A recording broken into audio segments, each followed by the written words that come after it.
Expo régionale d'art contemporain. Nous allons vous raconter l'histoire d'une œuvre d'art qui appartient à la collection du FRAC Nouvelle-Aquitaine MECA. Elle s'appelle Triptyque Onegin. C'est une grande peinture. Elle a été réalisée par Nina Childress, une artiste contemporaine qui aime beaucoup peindre. On dirait qu'elle est découpée en 3 parties, comme s'il y avait 3 tableaux rassemblés. Ah oui!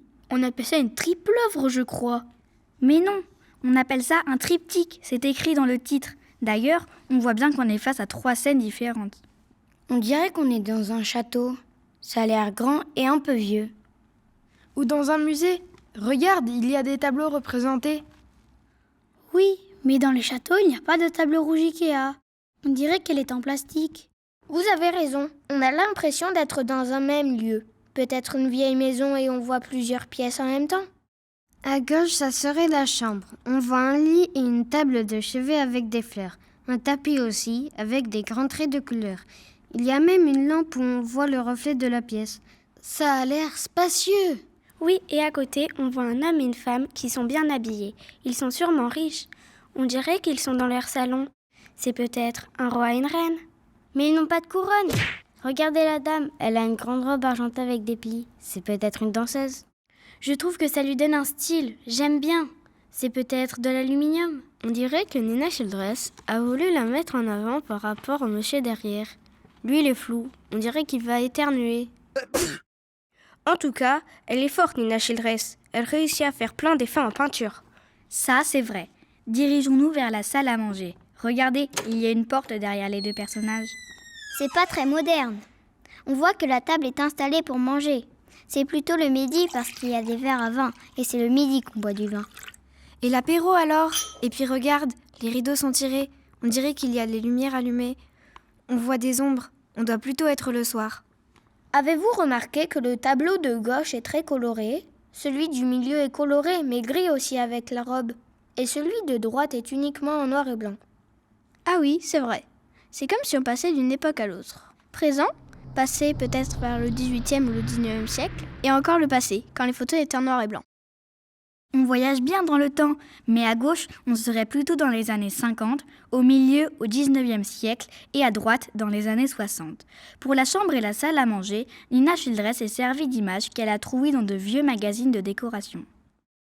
On serait dans une même maison mais à des époques différentes alors? C'est cool! Ah oui, on voit qu'il y a la même chaise dans 2 tableaux. Elle ressemble à un instrument de musique avec des cordes. Oui, c'est une chaise lyre, du même nom que l'instrument de musique. Et les fleurs aussi. Elles sont jaunes dans le premier tableau et grises dans le dernier. On dirait qu'elles sont vivantes puis mortes. Est-ce que vous saviez que chacun des tableaux a un titre? Le premier s'appelle « Les couleurs éclatantes de la table et du bouquet étaient utiles pour égayer ce chevet que le tableau rendait austère ». Le deuxième « Vous devez renoncer à » et le dernier « La salle à manger ». Waouh! Cette œuvre a plein de titres. Ça fait long. Heureusement que Nina Childress a aussi pensé à un seul titre qui réunit les 3 tableaux.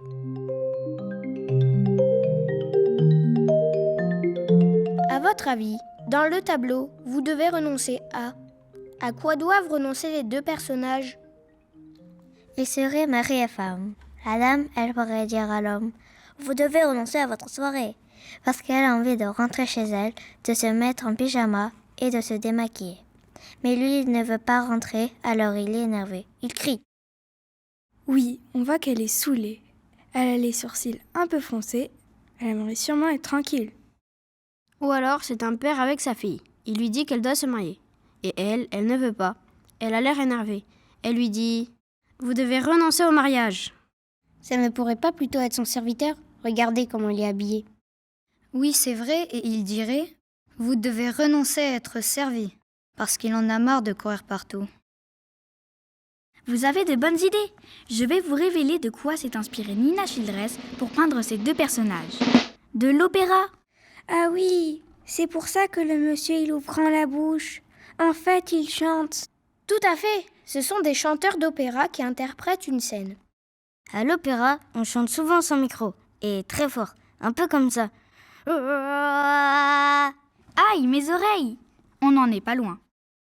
L'histoire dont s'est inspirée Nina Childress est celle d'Eugène Onegin, un opéra écrit par le compositeur russe Tchaïkovski au XIXe siècle, inspiré du roman du même nom. C'est l'histoire de Tatiana, la dame sur le tableau, et d'Eugène Onegin, sûrement le monsieur sur le tableau. Au début de l'histoire, elle est amoureuse de lui, mais lui ne l'est pas. Puis il s'en va, et au bout d'un moment, il se rend compte qu'il l'aime. Sauf qu'entre-temps, elle s'est mariée avec un autre. Même si elle aime toujours Eugène. Mais c'est trop tard, elle est déjà prise. Un classique. En même temps, au moment où elle lui a proposé, il fallait dire oui. Si tu dis non, c'est fini. Tu as raison de dire que c'est fini, car nous avons fini de vous raconter l'histoire de cette œuvre d'art, le fameux triptyque Onegin.